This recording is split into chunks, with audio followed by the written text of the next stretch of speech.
presidente del CODIA, Guarionex Gómez, es nuestro invitado esta noche en edición nocturna. ¿Cómo ve el CODIA la política de construcción del gobierno, la que está llevando a cabo actualmente?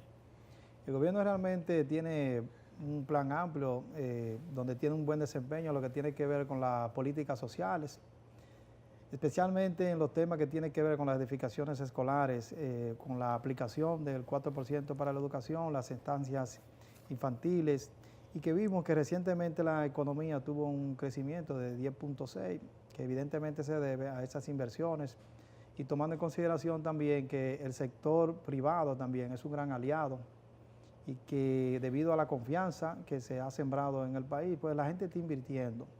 No obstante, es importante que ese crecimiento económico también se pudiera traducir en desarrollo, porque no es lo mismo el crecimiento económico que el desarrollo social. Entendemos nosotros y tenemos la esperanza que la economía el próximo año tendrá un crecimiento superior que pudiera rondar, digamos, un 13%, un 15%. Siempre somos optimistas. Sin embargo, la esperanza nuestra es que ese crecimiento económico se pudiera traducir, además, con una buena distribución de los recursos, que se tradujera eso de algún modo en lo que sería el desarrollo de las personas.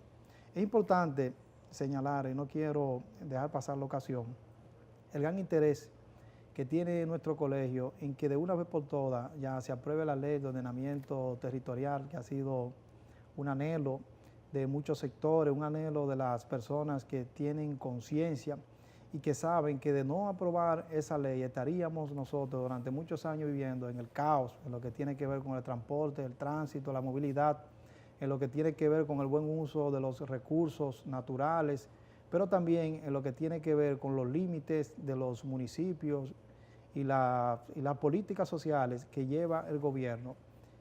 Siempre van a ser más eficientes cuando se tiene un ordenamiento territorial, cuáles son los límites de cada municipio. Ahí estamos hablando también nosotros de biodiversidad, estamos hablando de medio ambiente, de cómo vamos a utilizar los recursos, hablamos también con ellos de lo que es la seguridad alimentaria, es decir, esta ley lo envuelve todo y nos va a dar a nosotros la oportunidad de tener un país medianamente organizado.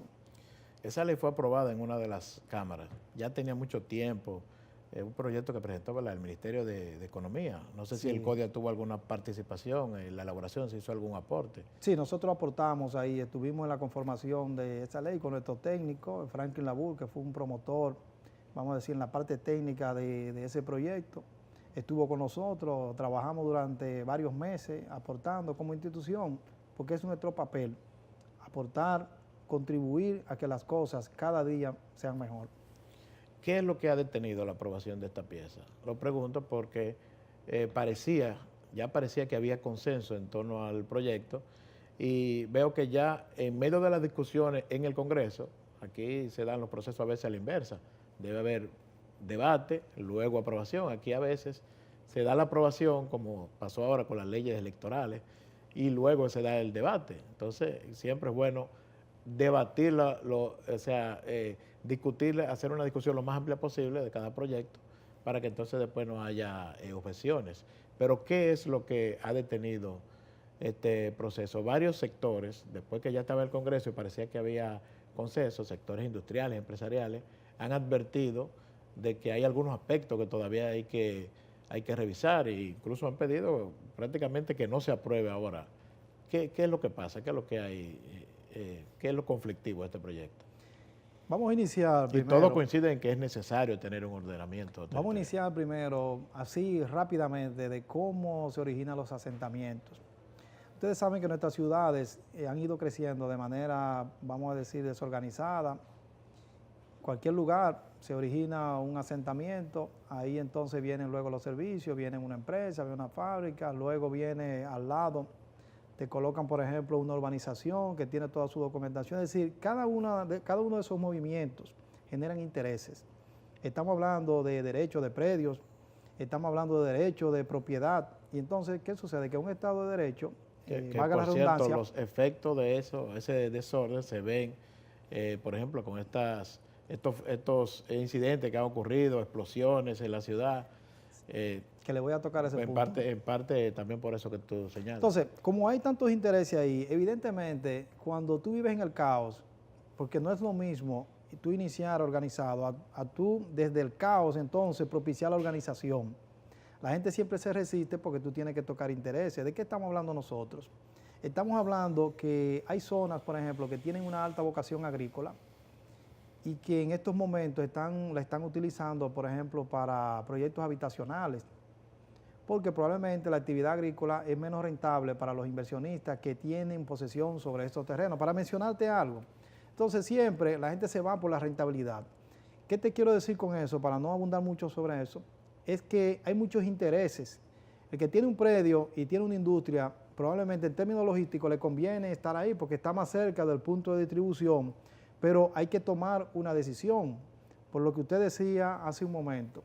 No podemos convivir todos juntos y es el caso recientemente porque han sucedido muchísimas situaciones que pudiéramos citar que nos dicen a nosotros que la ciudad de Santo Domingo, el Distrito Nacional, el país en términos genéricos es un caos, no podemos convivir. Las industrias no pueden convivir conjuntamente con los proyectos que son habitacionales. Usted no puede tener, por ejemplo, un edificio habitacional conjuntamente con una bomba sin cumplir con la permisología necesaria, pero además sometido a un estado permanente de amenaza. Pero tenemos el caso también de lo que tiene que ver con la movilidad, con el tránsito. Aquí no hay organización y ocurre que en horas pico todo el mundo se mueve a la misma hora. Eso es falta de planificación. Entonces tenemos que organizar la ciudad. Los países medianamente organizados hacen un cálculo de la capacidad de carga en términos, vamos a decir, de demanda de electricidad que tiene una zona determinada, la capacidad o la demanda, vamos a decir, en términos de circulación vehicular. Es decir, todo eso tiene que calcularse, pero nosotros vivimos de espalda a la planificación y nos hemos mantenido durante muchísimos años y hay muchas personas que ponen en primer orden, que ponen por encima los intereses personales, pero es una responsabilidad del Estado dominicano, de los políticos, amigos nuestros, de cada uno de ellos, de cada una de las instituciones que tienen incidencia en eso, de que se organice el país y sin importar lo que eso pudiera costar, y que las personas que en el momento que se tengan que indemnizar, porque se indemnicen. Si hay que hacer un movimiento, si hay que expropiar y hacer lo que se tenga que hacer, tenemos que llegar a ese punto porque no va a ser posible que cada uno de los actores, que cada una de las personas que tienen calidad y que tienen propiedad se van a satisfacer. Eso no es real. El interés colectivo debe primar por encima de todo. El interés colectivo, que es el interés general. Ahí viene entonces una inquietud con relación a los efectos de esa ley. Entraría, tan pronto entre en vigencia una ley de esa naturaleza, obligaría a hacer cambios en términos de instalaciones, infraestructura, o se aplicaría para el porvenir. Evidentemente que conjuntamente con la entrada en vigencia de la ley deben establecerse los plazos, pero también se debe establecer un programa de aplicación de la ley, porque usted no puede arrancar de 0 al 100.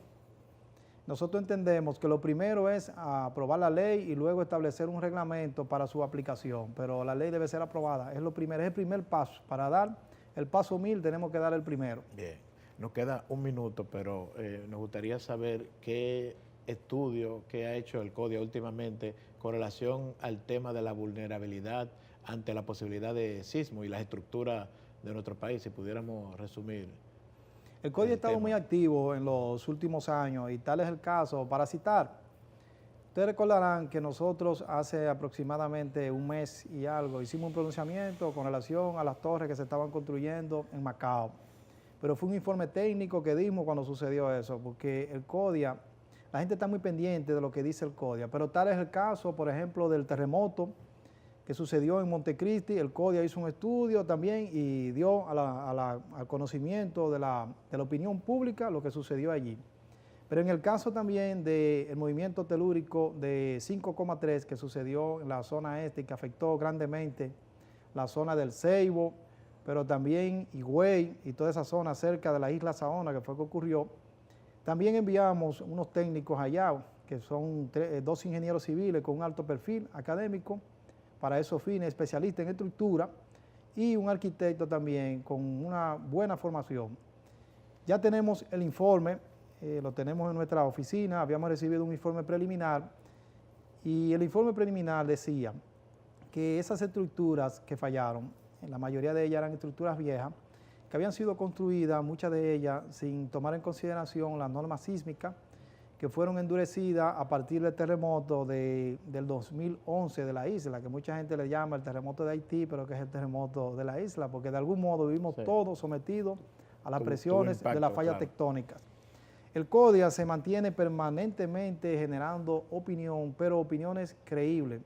Siempre he dicho que como presidente de la institución no me voy a aventurar nunca a dar una opinión a la gente, a dar una opinión a la sociedad dominicana que no esté amparada con un estudio y con una investigación responsable.